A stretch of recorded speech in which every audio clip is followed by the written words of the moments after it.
àwọn ajínigbé kọlu ìlú Àdánlá ní Kwara wọ́n jí èèyàn 9 gbé lọ bẹ́ẹ̀ náà yìnbọn pa èèyàn kan Ọlọ́run ṣàánú wa Nàìjíríà. àwọn ajínigbé mà tún ti ṣọṣẹ́ báyìí ní ìpínlẹ̀ Kwara lẹ́yìn tí wọ́n ṣèkọlù sí ìlú Àdánlá tó wà níjọba ìbílẹ̀ Ìfẹ́lódùn ní ìpínlẹ̀ náà.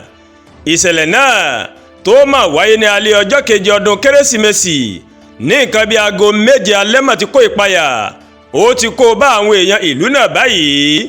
ọ̀gbẹ́ni Yusuf tó jẹ́ òṣìṣẹ́ atúnlùṣe ní ìlú Àdánlá ó fìdí rẹ̀ múlẹ̀ pé èèyàn 9 ni wọ́n mà jí gbé ní ìlú náà. ó wáá fi kọ́rọ̀ rẹ̀ pé ọmọ ilé kan náà ń làwọn tí wọ́n mà jí gbé náà.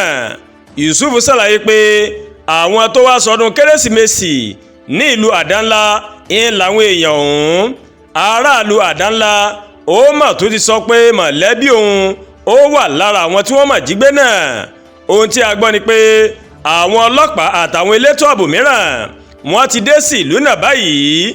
ọ̀gbẹ́ni Yusuf ṣàlàyé pé ṣe ni ọ̀rọ̀ di bó lọ kó yà ní àsìkò tí àwọn ajínigbé ọ̀hún tí wọ́n máa ya wọ ìlú náà.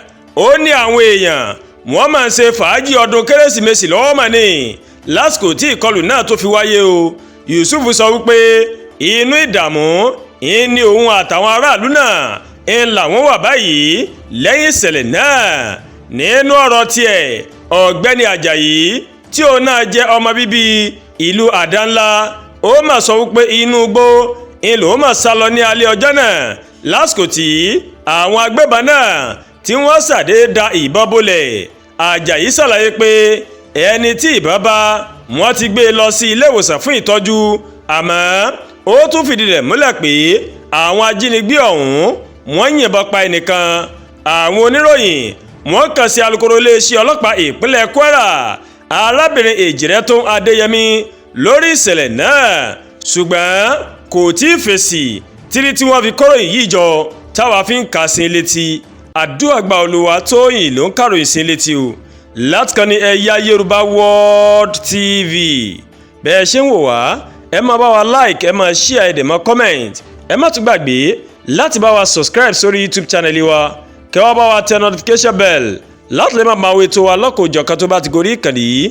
a kú iṣẹ́ látàárọ̀ Ọlọ́run ọba Elédùmarè yóò dé gbìyànjú èmi àti ńlá dé o.